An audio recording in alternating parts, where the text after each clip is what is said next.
আসসালামু আলাইকুম ওয়া রাহমাতুল্লাহি ওয়া বারাকাতুহু। প্রিয় দর্শক, আজকে আমরা আলোচনা করব নারী বিষয়ক সংস্কার কমিশন যে সুপারিশ প্রণয়ন করেছে সে সম্বন্ধে। তারা সেই সুপারিশ নীতিমালা ইতিমধ্যে প্রধান উপদেষ্টা মহোদয়ের নিকট জমা দিয়েছে। যে সুপারিশ প্রণয়ন করেছে তারা সেটা অগ্রহণযোগ্য, অসঙ্গত এবং সমাজের সাথে সম্পূর্ণ সাংঘর্ষিক।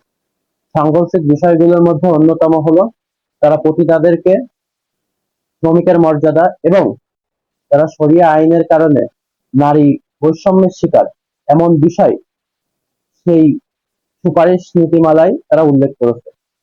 তারা এমন আরো বিতর্কিত প্রধান 15টি বিষয় এবং তার সাথে মোট 433টি সুপারিশ প্রণয়ন করেছে। আসুন আমরা দেখি পতিতাদেরকে শ্রমিকের মর্যাদা দিলে আসলে সমস্যাটা কোথায়।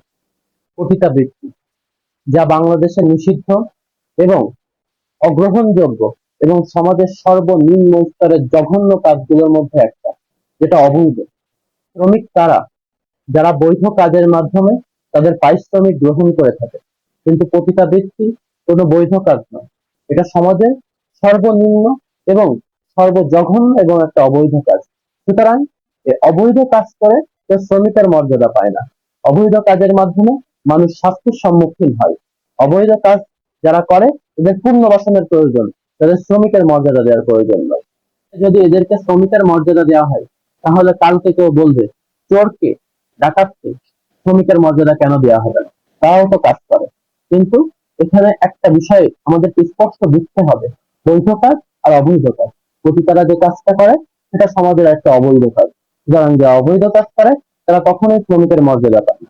আমরা মনে করি তাদের এই নীতিমালা ত্রুটিপূর্ণ এবং সম্পূর্ণ সমাজের সাথে অপ্রাসঙ্গিক এবং সাংঘর্ষিক।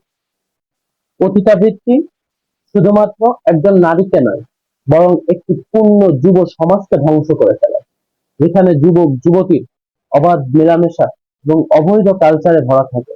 এটা আমাদের দেশের সংস্কৃতি নয়, আমাদের দেশের সমাজের সাথে এটার কোনো সামঞ্জস্যতা নেই।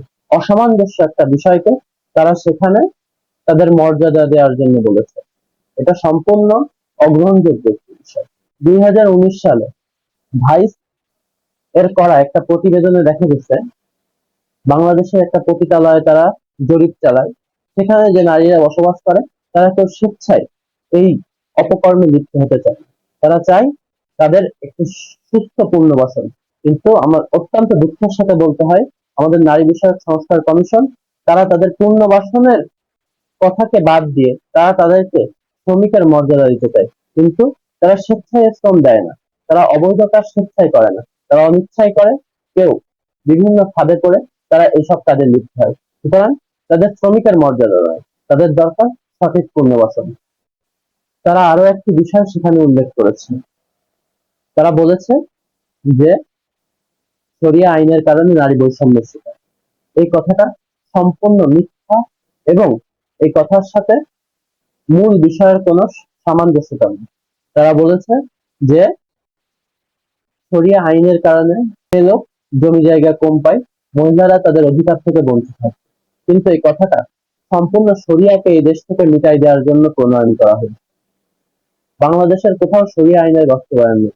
যত সামান্য একটু আছে সেটা হলো জমি জায়গার বিষয়, জমি সংক্রান্ত বিষয়, স্বামী স্ত্রীর বিষয়। কিন্তু এই জায়গাটাও তারা মেয়েদেরকে বৈষম্যের শিকার বলে শরিয়া আইনকে সম্পূর্ণ এদেশ থেকে নির্মূলের পায়তারা করে। আমরা তাদের এমন ত্রুটিপূর্ণ প্রস্তাব এবং নারী বিষয়ক সংস্কার কমিশনের সমস্ত সুপারিশ নীতিমালা পুনরায় লিখনের জন্য এবং পুনরায় তা বিবেচনার জন্য অনুরোধ করছি। কিন্তু অত্যন্ত দুঃখের বিষয়, আমাদের প্রধান উপদেষ্টা মহোদয় এই নারী বিষয়ক সংস্কার কমিশনের প্রস্তাবগুলি খুব দ্রুত বাস্তবায়নের কথা বলছেন, যেগুলো এদেশে বাস্তবায়ন হওয়ার মতো কোনো বিষয় না, যেগুলো এই দেশের সমাজের সাথে, এদেশের মানুষের সাথে, এদেশের ধর্মপ্রাণ মুসলমানদের সাথে সাংঘর্ষিক। সুতরাং আমরা অনুরোধ করবো প্রধান উপদেষ্টা মহোদয়কে যেন এই নারী বিষয়ক সংস্কার কমিশনের যে প্রস্তাবগুলি, সেই প্রস্তাবগুলি পুনর্বিবেচনা করা হোক, সমাজের আলেমদের সাথে পরামর্শ করে এ বিষয়ে সিদ্ধান্ত নেওয়া হোক।